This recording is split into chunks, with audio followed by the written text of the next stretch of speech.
Dy motrat në pyllin magjik.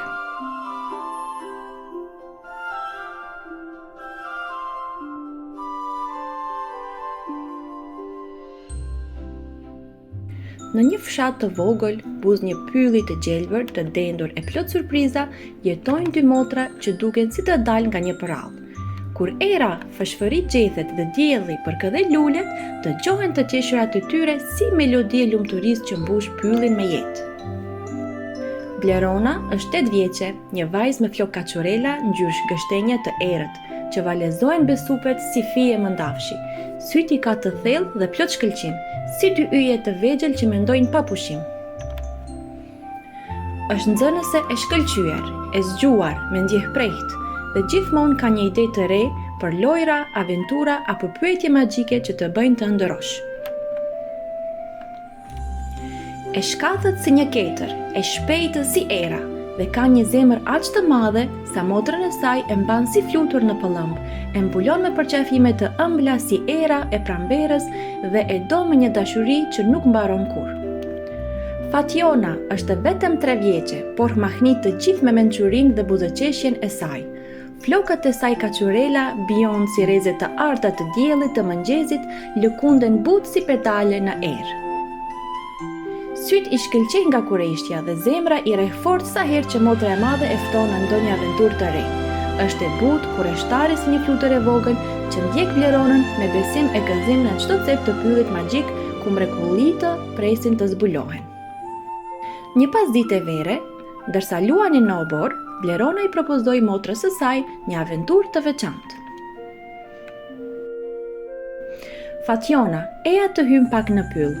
Kam dëgjuar që atje ka një lule që ndriçon natën.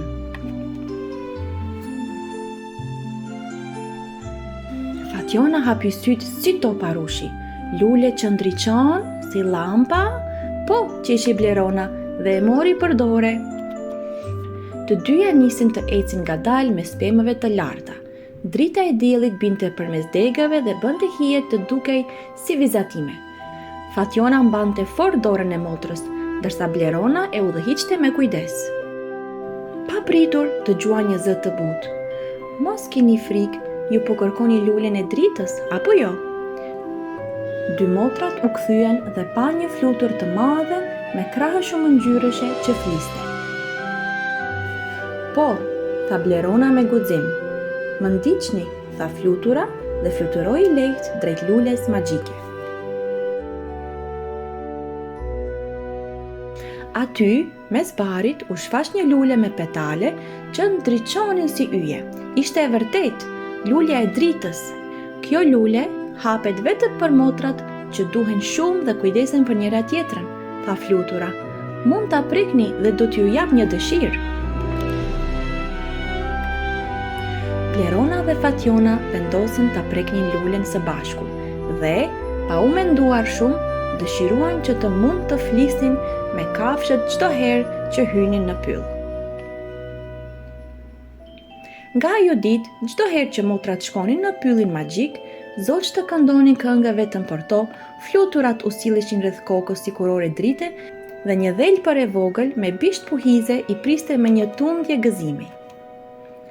Çdo pasdite, pylli bëhej vendi më magjik, si një mbretëri e fshehtë ku jetonin dy princesha kaçurela. Njëra me flokë të zi si nata, tjetra me flokët të artë si rrezet e diellit. Luanin, qeshnin dhe kujtonin sa fort e donin njëra tjetrën, më shumë se çdo thesar në botë.